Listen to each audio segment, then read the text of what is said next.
And I'm joined now by Yuval Weber. He's an associate professor at Daniel Morgan Graduate School. That's here in Washington, D.C. Let's begin with this relationship between China and Russia. Seems like it's deepening. Is part of the reason for that because both of them have their issues with the West, notably the United States?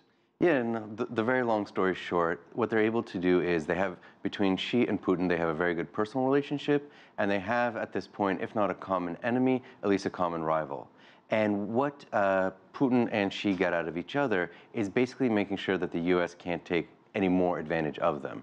So for President Putin, when he has this deep relationship with Xi and with China, having the Chinese troops at the Russian military exercises, that allows him to say, I'm not alone in this world.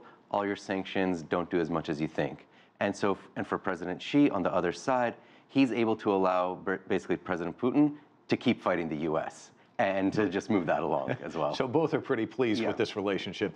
They also both came out in opposition to unilateralism and trade protection. And obviously, that's a swipe at the U.S. and kind of the inward look of Donald Trump. Putin also talking about linking China's Belt and Road Initiative with the Russian-led Eurasian Economic Union. How might that work? So that's been a big goal of Putin for many years. He basically wants to make the relationship between Russia and China one of equals. Although over the past couple of years, it's been a bit more recognition that it's unequal.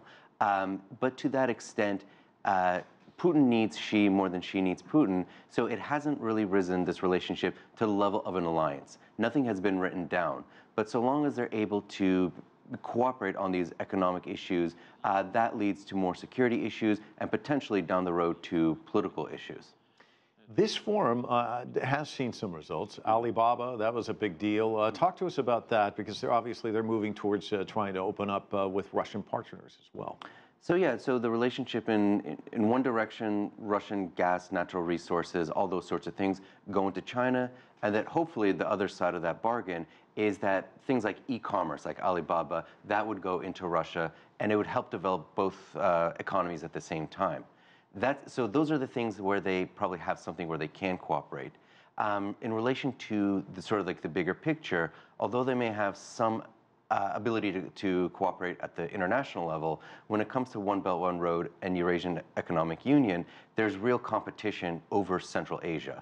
Both countries want to basically be the leading external power there, and that's where it's a lot less friendly on the ground.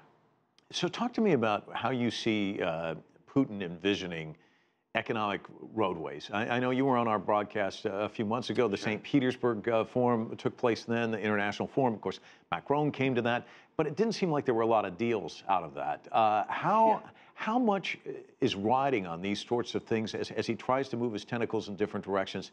Because obviously he has to try and figure out some way to blunt these economic sanctions, doesn't he? The most pleasant thing one can say about this is, this Far East Economic Forum is basically the Eastern version of the St. Petersburg Forum, as you mentioned. The best thing that can come out of this is they have another forum. They keep the relationship going. Nothing stops, nothing becomes too controversial. All the difficult political issues about how much to really challenge the United States, how much to revise or try to basically accept the international order, what happens with Central Asia. All those issues are too thorny and they don't actually want to deal with it. So the best thing that they can do is find all these relatively small to medium-sized economic deals to at least keep the relationship going and see basically what happens with the United States, with U.S. foreign policy. Where do you see the relationship between Russia and China moving forward? Is it still going to be this relationship as you kind of describe it, where Russia's the junior partner? Alliances, when they're really sort of written down, when they're really important, it's not only when there are common interests, but there are common goals and common values. At this point, where China and Russia are the same is they don't like the United States acting unilaterally. What if the United States was to give a better deal to one of them? Would this China-Russia relationship survive? I'm relatively skeptical of that. But as the United States has this fairly confrontational attitude towards both countries, we expect them to, as Sergei Shoigu, the defense minister of Russia, put it, the international tension is bringing our two countries closer together.